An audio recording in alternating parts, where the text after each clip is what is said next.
Ready to level up your car care game? Save yourself time and money with our expert maintenance tips. Welcome back to Road Ready, the series designed to empower solo female travelers with essential vehicle knowledge for the open road. I'm Katina with Gypsy Wander, your guide to life full-time on the road. And today we're diving into the essentials of basic vehicle maintenance to keep your travels running smoothly. Last week we laid the foundation with the fundamentals of vehicle operation, and now it's time to level up your car care game. Joining me again is Becky Witt, owner of George Witt Automotive in Lincoln, Nebraska. Becky is nationally recognized as an expert and is my trusted mechanic, and she's here to share her wisdom on keeping your van in top shape. Hey Becky, thanks for being here again. We both know that a well-maintained vehicle is key to a smooth, worry-free journey. So let's talk about the basic maintenance items that every solo traveler should keep an eye on to avoid unnecessary breakdowns. All right, so you want to know how often we should check things out. And What are the maintenance things? And what are the maintenance things that we want to look at? And I suggested maybe once a month we need to be checking the oil. I'm changing everything. Oh, okay. All right. Well, I have to get into the mindset of my car is my home. My van is where I live. Right. I got to stay on top of this. I'm going to say once a week. You pick a day of the week. That's your day. You get that hood up and you take a look. Okay. All right. So I just had a lady that suddenly her car goes nuts. Check engine lights on. Runs rough. Had to have it towed in. You see this? I do. What is that? This is a little piece of wire. Suzanne? So I suggested, based on the symptoms, her husband called me and says, what should I do? I said, it sounds like it might be low transmission fluid. So let's just check the transmission fluid level. We talked about this. So he lifts the hood and there's a bunny. Oh. There's a rabbit. Right on top. Guess what rabbits do? They chew on stuff. Oh. So he had a rabbit under his hood. Yep. That chewed through this wire. And what is this wire? Well, this wire went to a sensor that tells the computer what the transmission's doing. Oh. So once this thing is severed, now the transmission thinks that this sensor has recorded that we've got terrible things going and it's going to start disabling things. Okay. This is Space Odyssey 2001. Open the pod bay doors, Hal. And Hal says, I can't do that, Dave. So this is your computer network, and I'm seeing a ton of damage. When you open that hood, you're not going to be looking for this wire because you couldn't even find this wire. Right. This wire is under about 20 panels. Well, that wire is probably in the rabbit's stomach. Well, yeah, probably. So what you are going to look for is there evidence of intrusion? Yeah. Are there little mouse droppings? Is there evidence that there's acorn pieces there? These are things that you're going to look for if you're living in your car because you don't know where you're parking. Right, right. Animals are going to seek warmth. You turn off your van, and now you're the Marriott. Yeah. You got a nice, warm place to snuggle. Yeah. Oh, boy. Yeah. This is the first thing you're going to look for. Okay. Okay. Then it would be a great idea to just go through and check your fluids. You can do this in 2 minutes. Yep. It just takes a minute. Just always look for the obvious. Okay. Okay. That's a number one thing. I've been a service manager at new car dealers. I've sent guys to training, factory training, and this is what the factory trains them. Always look for the obvious. Okay. And if we're not looking, that we're missing the obvious, and we can easily help ourselves by opening that hood once a week and just taking a look and checking those fluids. Yeah, just check the fluids. Part of this checking your car is back up and see where you parked. So look where you were. Yep. Use your nose. I have a car class for women. I do a little segment on aromatherapy, I call it. Engine oil on like a manifold or exhaust will have one smell. Coolant will smell sweet, like maple syrup. Okay. And if your exhaust smells sweet, it could be a problem with a possible head gasket or something. Okay, so smells are important. So just see what smells you got. Yeah. And ideally, You shouldn't have much odd smell at all. Okay. You know, just hot things, they're a hot smell. Right, right. So besides under the hood, what should we be checking as we walk around?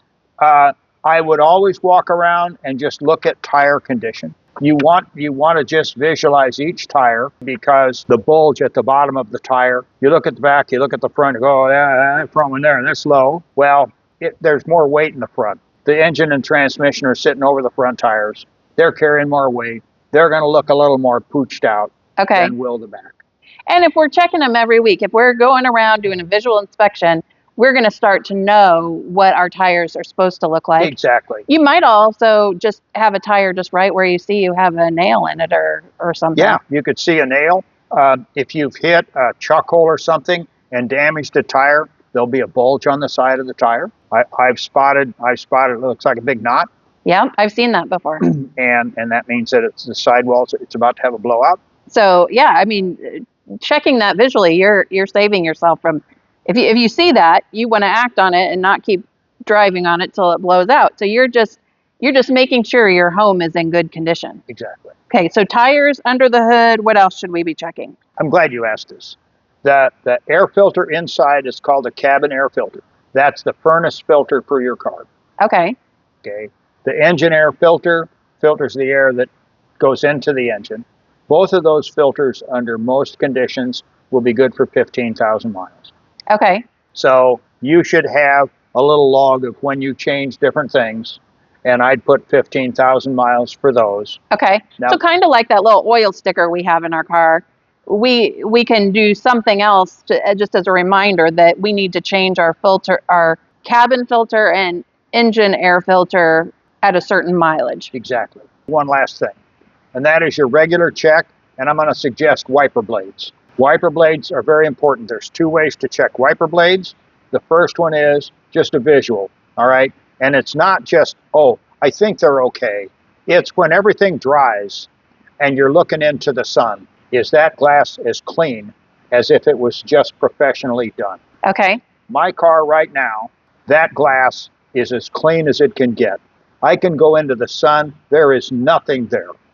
When your wipers get worn, it isn't how you see this in the rain, it's what's left over after everything dries. Okay. That's how you check a wiper blade. Okay.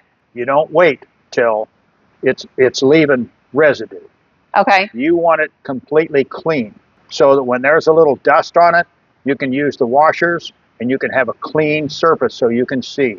Okay. The second thing is, if you take a towel and you're cleaning your windows and you lift the wiper thing up and you wipe that off, you got a black streak, the wipers are going away. Oh, okay. That ain't dirt, that's oxidized rubber. Oh.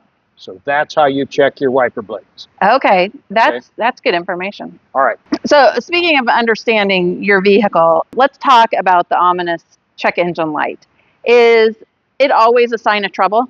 All right, there can be as many as 46 different lights under the hood. So here's what you need to know. We're going to separate these into three categories. You got green, yellow, red.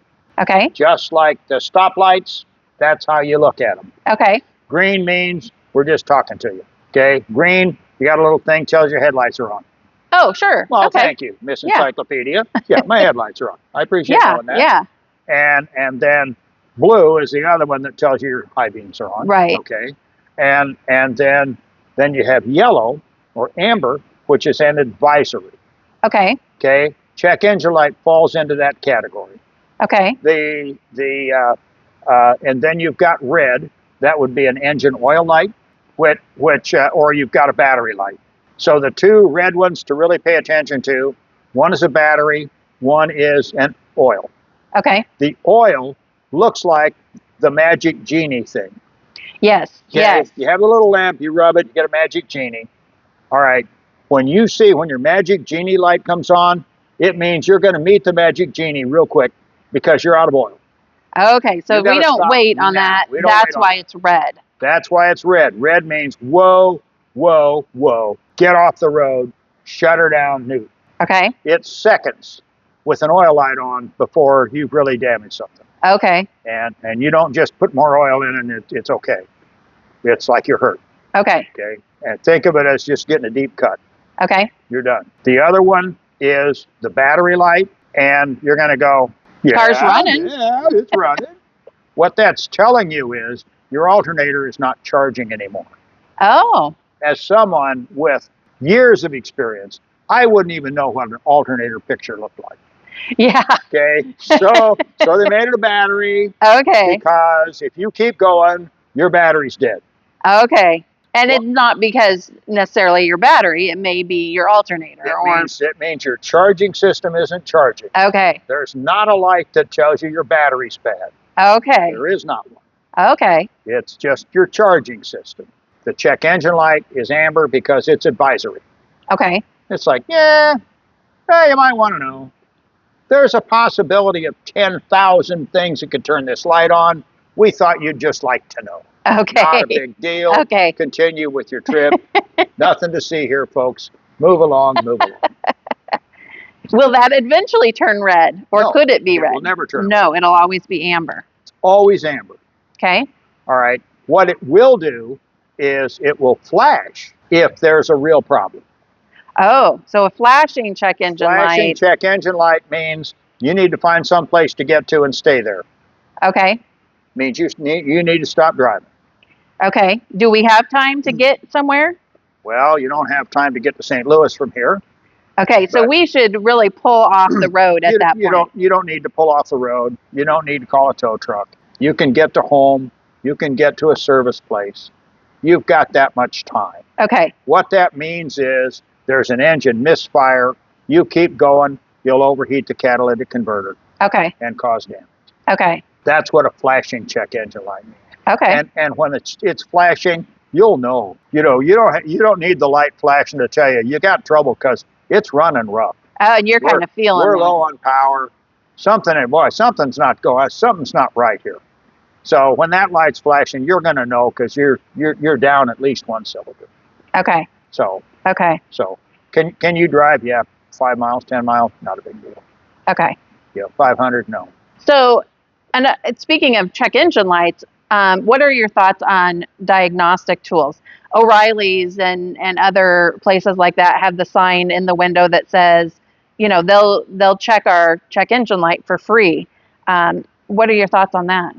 I love this question. This is a great question. The O'Reilly's and the AutoZones doing the free checking is a great way to find out, do I need a mechanic or do I not?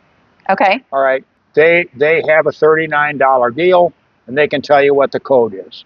The code will tell you what component has failed, which doesn't mean the component's failed.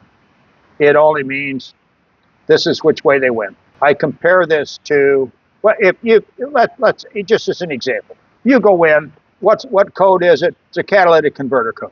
Can I keep going? Yeah. Do I need a catalytic converter? No. Does it affect my reliability? No. Does it affect my longevity? No. So it's good information. Yeah, it's great. And it's going to tell us, do we have a problem that needs to be addressed, or do we, Bingo. like you said? So there. Let's take a hypothetical, and let's say the code says that your coolant temperature is out of range, and you've got a temperature gauge, and you can see it isn't overheated. It means your thermostat isn't working. So now the question is, can you change your own thermostat? No. So you need to go to a mechanic. Okay. That's what that means. Okay. So the free check will tell you, do I need a mechanic or am I okay? Okay. That's the value of that service. Okay. They're not evil. They're not wicked. Their job is to sell parts. Those things will tell you what the error code was. Does that mean that part has failed? No. No. So don't replace parts based on that. Right. Determine what your next steps are. Use the Diagnostic Tools for more information. Exactly. Use it just as information. Now, when I take my car to a mechanic and they're checking all of that, are they doing the same thing that I can just do at O'Reilly's? If you've got a top-rated mechanic, they're going to give you a printout, and it's going to show you that they checked 64 systems in your computer system. Okay. And it's going to say 162 out of 170 are good. Okay, I'm starting to get my money's worth here. Mm-hmm. Because a highly trained technician using an $8,000 interface tool can do a lot. Yeah. And this is how cars get fixed today. In the old days, if your power window didn't work, we had to pull the door panel off, and we had to do a test. Is it getting voltage? Is it connected to ground? How do we do this? Today, we can go to that part on the computer screen, and we can go roll up the window, roll down the window. I can tell, are we getting power to it? We got car connected to ground. This is how we fix cars now. Yeah. We don't tear them apart and use a test light. Right. So you get a lot more information when you hook up our car for that. There's a ton of information. Now the other side of this is, just because they have the tool doesn't mean they know how to use the tool. So you have to buy the tool, then you have to go to training. I would compare this to getting an x-ray. You get an x-ray, you don't need a doctor to get an x-ray. Right. You have an x-ray technician, they take the x-ray. Now, here's the x-ray. What does that mean? Well, Yeah. I don't know. So now you got to have the doctor come in, so the doctor interprets it. Right. So when you have an issue that needs to be fixed on your car, you go to O'Reilly's and they scan the code. So that's one thing. And the second thing would be you bring it to a technician and he hooks it up. So now he downloads data. Yep. Now the data has to be analyzed. That's the doctor reading the x-ray that says, oh yeah, here's what's going on.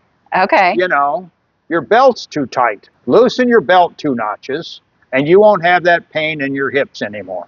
So let's talk about fuses. What do our fuses do? And Great question. Why do we need them? The job of a $2,000 Fred, F-R-E-D, fabulously ridiculous electronic device. Oh. Yeah, you have a lot of Freds in the car. Yeah. All right, so your fuses protect the Freds. And when you have, there's 2 things you need to know about a fuse. One is you can take it out and you can hold it up and you can see whether it's blown or not. Okay. No, you can't. No? No. If it's kersploded, yeah, sometimes you can, but just because it doesn't look like it doesn't mean it's good. Okay. So the way that you check a fuse is you take another fuse out of a system that works and you plug it into this one. Okay. If the system that you took it out of is not going to work now, if your original system that doesn't work, if it suddenly works, then you know that fuse is blown. Right. So what kind of problems are we going to potentially have that alert us to check a fuse? The most common problem is the wipers don't work. Okay. So any kind of electrical component, if our side mirrors, they aren't moving when we're trying to adjust them. Any electrical thing, Sure. Just like in a house, it's a fuse box. Yep. It's a circuit breaker type thing. It's exactly what it is. Okay. One of the biggest things that we think of associated with our vehicle is oil changes. So how often should we change our oil? Timing of oil changes, oil types, just briefly, and then Jiffy Lube type services. Your manual should give you some idea about when to change.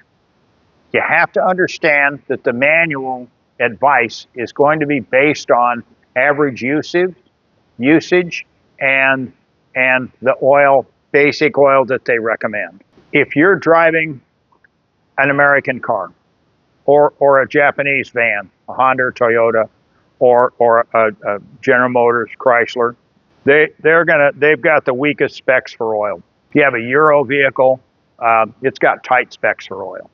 You got a little Mercedes van, you better use exactly what that Mercedes has, a 401169-243 spec for the oil. You put that in or you're going to die. You don't mess with that. Okay. Generally, your GMs have Dexos standard. Okay. But I'm going to suggest that you use Mobil 1 oil. And the extended performance? The extended performance is golden. Okay. Because I say 12 months or 8,000 miles. Okay. All right. Now, people that don't know anything, the old mechanics go, well, clean oil is good. You always want clean oil. I don't believe in that stuff. That'll wreck your motor. No, it won't.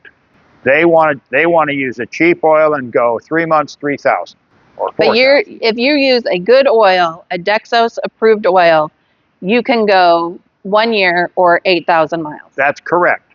Under ideal conditions, they say right here protects for 20,000 miles. So you're still being conservative. At 8,000, I'm being very conservative. What happens is when you start your engine, it develops condensation or water. It develops acids. This has additives to neutralize the acids. And then you drive your car and it warms up and it gets hot and it burns off the condensation. If you become a soccer mom and you just have to do short trips and all you're driving is short trips, you're killing your oil. So there is no one right interval for the proper oil change. That's the first thing to know.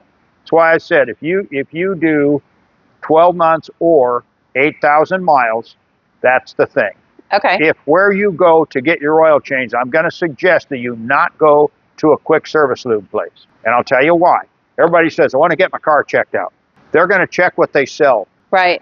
If you've got a suspension piece, you've got a ball joint that's about to break, they can't tell you that. They don't sell ball joints. They don't care. They don't care that your steering's about to fall out from under the car. They don't care that your tire is about to blow because it's got a bulge on the inside that you can't see.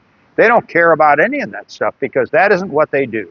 Right. You want to go to a full service shop to have a real professional check your car out and not strip the drain plug. Which is more affordable because if you're using the good oil and you're getting your oil changed every 8,000 miles, nomads are probably 8,000 miles over the year. We probably are getting our oil changed a couple times a year at least. Spending that extra money is going to overall do us much better than getting a quick, cheap oil change job. Well, thank you. Because at 8,000 miles, your tires need to be rotated. Yep. This is when you need to do your maintenance. And what happens, assume for a minute that you decide, I'm going to invest in a quick lube. Who are you going to hire to burn their fingers all day long, every day, pull on a hot drain plug? That's the first thing. There are some engines that have the oil filter right next to a catalytic converter that's 1,000 degrees. So now some poor sucker has to put their hand up there and get burned all day long. This, I don't care what you do for a living, this is not fun. Yeah. You're not going to find good, qualified, caring people. At a quick lube place. On average. Yes, we can't say everywhere. I'm not making generalizations. I'm just saying, you bought this quick lube, now you got to hire staff. These are going to be generally young, strong guys that, if some is good, more is better. And they're going to strip the drain plug. I see this a million times. And you get a stripped drain plug. The problem is it leaks steady. And the next thing you know, you're out of oil because it's got a steady leak. So go to a pro. And if they don't have, most of the shops will not have this oil because it's too much money. And they can't. This stuff's $15 a quart, a retail price. So it's going to be $60 just for the oil. And they're trying to keep their prices low, so they can't necessarily use expensive oil. Generally, the general consumer doesn't want this stuff because they don't believe it. They've not been trained on it. They don't understand it. And I will tell you that this stuff keeps your seals soft. You'll have fewer repairs if you use this oil. You look at my front of my repair shop, that parking lot doesn't have any oil spots on it. So when you go to a repair shop, you look and see how many big oil spots are out there. That gives you some idea of the kind of work they're taking in. Yeah. And if they don't want to use it, just say, hey, can I bring it? Can I bring my own oil? Most will say, yeah, it's okay. So you go to almost every auto parts store is going to carry Mobile One extended performance. Now, you talked a little bit about the different weights. How are we going to know what weight we need? It's on the 710 cap. The 710 cap. 710 cap. All right. So this lady goes in to an auto parts store and she said, I need to get a new 710 cap. I've lost mine. And the guy said, lady, there's no such thing as a 710 cap. Yes, there is. No, there isn't. Big argument ensues. So she draws a circle and she writes 710. And if you turn that upside down, it spells oil. So almost every car on your 710 cap will tell you the weight you're supposed to have. And if it doesn't, we can probably go to our trusted manual. Yes, read the factory manual. Read the factory manual. Which will tell you, and it sometimes can be a little confusing because they will sometimes give you a range of, if you're in this temperature, you want this weight, and if you're in this, because they got to cover you in case you're in Antarctica or the Sahara. Right. But it will sometimes, most of them will have a such and such weight, and it'll say preferred. Okay. The other thing is that this is a 5W30, which was commonly used 20 years ago. They keep making it thinner and thinner, and don't fall for the, oh, by golly, I want thick oil. The problem with thick oil is it takes too long to get where it needs to go on a cold start. So they've engineered this thing with tighter clearances. Now they're using a 0W20. Use what the book says because that's what they made it to use. Perfect. Don't be thinking you're going to be smarter than some engineer and get 20W50 because, by God, I want heavy oil. So just use what the book says and you'll be fine. Okay. Becky had so much great information to share with us. These tips are essential for keeping our vans road ready and able to avoid those dreaded breakdowns. If you found this video helpful, make sure to hit that thumbs up and share it with your fellow travelers. Don't forget to subscribe and hit the bell so you'll be notified when our next episode drops. We'll be covering breakdowns and repairs on the road, so you'll be prepared for whatever comes up. Until next time, stay wild and free.